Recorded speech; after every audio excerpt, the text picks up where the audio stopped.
कश्मीर का जब जिक्र होता है तो तीन शब्दों को बड़े जोर शोर से इस्तेमाल किया जाता है। ये तीन टर्म्स हैं, कश्मीरियत, जमहूरियत और इंसानियत है। जो तीसरा शब्द है इसकी एक ज़बरदस्त मिसाल पेश किया है एक कश्मीरी पंडित महिला ने। नमस्कार, मैं हूं आदित्य और आप देख रहे हैं thelokaniti.com। इस वक्त की जो सबसे बड़ी खबर है उसका एक दूसरा एस्पेक्ट, दूसरा पार्ट लेके आपके बीच में हाजिर हूँ। जी हाँ, मैं बात कर रहा हूँ दीपिका सिंह राजावत की, जिन्होंने कठुआ मामले को लड़ा, ना सिर्फ लड़ा बल्कि बड़ी लंबी लड़ाई लड़ी और जीता भी। तो कौन है ये दीपिका सिंह राजावत? क्या आप इनके बारे में जानते हैं? अगर नहीं जानते हैं तो इस वीडियो में अंत तक बने रहें, उनके बारे में सब कुछ मैं आपको बताऊंगा। कितना आसान है किसी सोसाइटी को समझना अगर आप पेपर और मीडिया के माध्यम से उसको समझ रहे हैं तो, और कितना आसान है एक सोसाइटी को गंभीरता से समझना जब आप उसके लिए अध्ययन करते हैं तो। एक कश्मीर की कश्मीरियत कैसे समझ में आएगी, कश्मीरियत किस तरह से समझा जा सकता है, कश्मीरी पंडितों और वहाँ के मुसलमानों के बीच में जो क्लैश दिखाया जाता है इस मीडिया के अंदर, जो एक ए और बी एनिमी दिखाया जाता है इस मीडिया के अंदर, जो पोर्ट्रे किया जाता है, वो उससे वास्तविकता कितनी अलग है और अभी भी इंसानियत कितना जिंदा है इस समाज में, उसकी एक ज़बरदस्त मिसाल दीपिका सिंह राजावत ने पेश की है। जी हाँ, मैं बात कर रहा हूँ ऐसे एडवोकेट की जो कि कठुआ मामले के विक्टिम का केस लड़ रही थी और पठानकोट ने आज उस मामले में 7 में से 6 लोगों को सज़ा सुना दी है।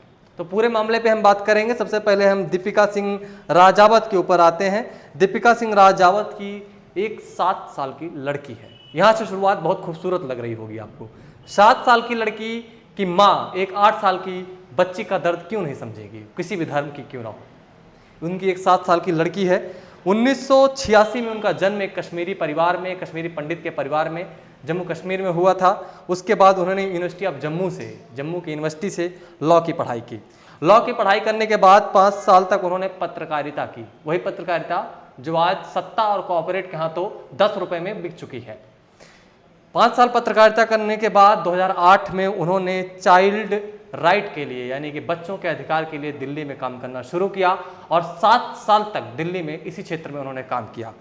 उसके बाद उनको ये मामला सामने आया। 2018 में एक मामला सामने आता है रेप एंड मर्डर का, जिसमें एक मासूम से बच्ची को न केवल उसका बलात्कार किया जाता है बल्कि उसको बुरी तरह से मारा जाता है। हैवानियत की हर वो हदें पार कर दी जाती हैं जो कि इंसानियत के दायरे में दूर दूर तक नहीं आती। उन सारी हदों को पार कर दिया गया। एक बच्ची को अपहरण किया गया, अगवा किया गया, उसको मंदिर में ले जाया गया, उसको ड्रग दिया गया और उसके साथ लगातार करीब हफ्ते भर तक रेप किया गया और उसके बाद उसको मार दिया गया। एक कॉन्स्पिरेंसी थी। अपराध तो घिनौना है, संगीन अपराध है। इसके अलावा एक कॉन्स्पिरेंसी थी कि उस समुदाय के लोगों को, जिस समुदाय से बच्ची आती है, उस क्षेत्र से भगा दिया जाए। एक कॉन्स्पिरेंसी गढ़ी गई थी, इसलिए उनके बीच में डर का, दहशत का माहौल बनाना जरूरी था और इस डर और दहशत के माहौल को बनाने के लिए ये कांड किया गया, जैसा कि चार्जशीट में लिखा गया है। तो मामला क्या था मैं आपको बता देता हूँ मामला, उसके बाद फिर हम दीपिका सिंह पे आएंगे। पठानकोट में जज हैं तेजवंदर सिंह, उन्होंने इस पे सज़ा सुनाई है। उन्होंने जिनको सज़ा सुनाई है उसमें हैं सांगीराम, दीपक खजूरिया और प्रवेश कुमार, जिनको 302 और 376D 120B यानी कि रणबीर पैनल कोड, जो कश्मीर में चलता है वो रणबीर पैनल कोड होता है। जो भारत में चलता है, अन्य भारत में जो जहाँ पर 370 नहीं है वहाँ पर इंडियन पेनल कोड चलता है। रणबीर पेनल कोड इसलिए चलता है क्योंकि वहाँ की जो एक रेजेंसी थी उसके लास्ट जो है एक तरह से कह सकते हैं शासक थे ये रणबीर, उनके नाम पे पेनल कोड बना है जो उनके समय से ही चल रहा है। उस पेनल कोड के तहत 302 यानी कि मर्डर, 376D यानी कि गैंग रेप और उसके बाद 120B यानी कि कॉन्स्पिरेंसी बनाना यानी कि साजिश रचना, इस मामले के तहत इनको 25 साल की यानी उम्र कैद की सजा सुनाई गई है। उसके बाद 3 और हैं, इसमें हैं आनंद दत्ता, तिलक राज, सुरेंद्र वर्मा। इनको RBC की धारा 201 के तहत 5 साल की सजा सुनाई गई है। अब आते हैं इनमें से वापस चलते हैं सांगी राम के बारे में जानते हैं। सांगी राम ग्राम प्रधान है। ये पहले रेवेन्यू ऑफिसर से रिटायर्ड हैं, यानी कि नायब तहसीलदार थे। उसके बाद एक ग्राम प्रधान हुए। इन्होंने कॉन्स्पिरेंसी रची कि इस समुदाय के लोगों को, जिस समुदाय से बच्ची आती है, यहाँ से हटाना है और हटाने के लिए इन्होंने एक काम किया। 7वां जो एक्यूज्ड है इनका भतीजा है, उसके खिलाफ ज़्यादा जो ठोस सबूत नहीं मिले। माना जा रहा था कि उस वक्त, उस समय जब ये घटना घटी, वो कानपुर में एग्जाम दे रहा था, इसलिए कोर्ट ने उससे बाजिद बरी कर दिया है। लेकिन इनके खिलाफ 302 और 376D और 120B में मामला तय किया गया, मामला साबित हुआ और सज़ा सुनाई 25 साल की। एक और इसमें आदमी, एक और विक्टिम है, एक माफ़ कीजिएगा कन्विक्टेड है, जिस पे अभी अलग से मुकदमा चलेगा। उसको माना जा रहा है कि वो नाबालिग है, लेकिन फिर भी हाई कोर्ट जो जम्मू कश्मीर की है उस पर नज़र बनाए हुए है, उसकी चेकिंग हो रही है कि वो वास्तव में नाबालिग है या नहीं। पहले जब ये तय हो जाएगा कि नाबालिग है या नहीं, उसके बाद इस पर ट्रायल चलेगा। जब उसको मारने जा रहे थे, बच्ची को लोग अंतिम ठिकाने लगाने जा रहे थे, उसको मारने जा रहे थे, उसका सर कुचलने जा रहे थे, तब उसने कहा कि एक अंतिम बार मुझे इस बच्चे के साथ, मैं उस शब्द का इस्तेमाल नहीं करना चाहता, और वो बिल्कुल रोंगटे खड़े हो जाते हैं इस घटना को सुनते हुए, इस घटना के बारे में पढ़ते हुए, उसमें आपको बताते हुए।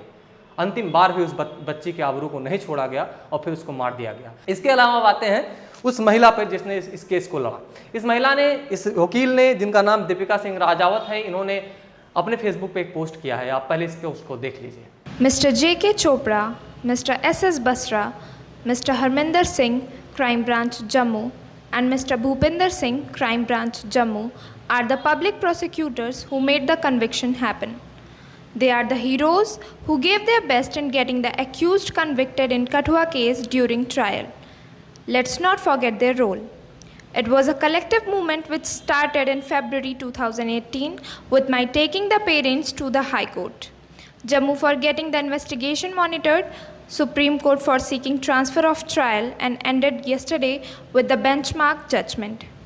I congratulate everyone who supported us in getting justice rendered to the victim. इस पोस्ट में इन्होंने उन सभी पब्लिक प्रोसिक्यूटर्स को थैंक यू बोला है जो उनके साथ मिलकर के केस लड़ रहे थे, जो जम्मू के भी थे, क्राइम ब्रांच के भी थे, और इसके अतिरिक्त इनकी जो भूमिका है बहुत ज़्यादा महत्वपूर्ण है। न्यूज़ 18 को दिए गए इंटरव्यू में जो पिछले साल इन्होंने दिया था, उसमें इन्होंने बताया कि इनकी फैमिली को थ्रेट मिली, इन्हें 1 साल तक थ्रेट मिली, इनके साथ गैंग रेप करना, इनको मार देना या इनके फैमिली को हार्म करने की बात की गई।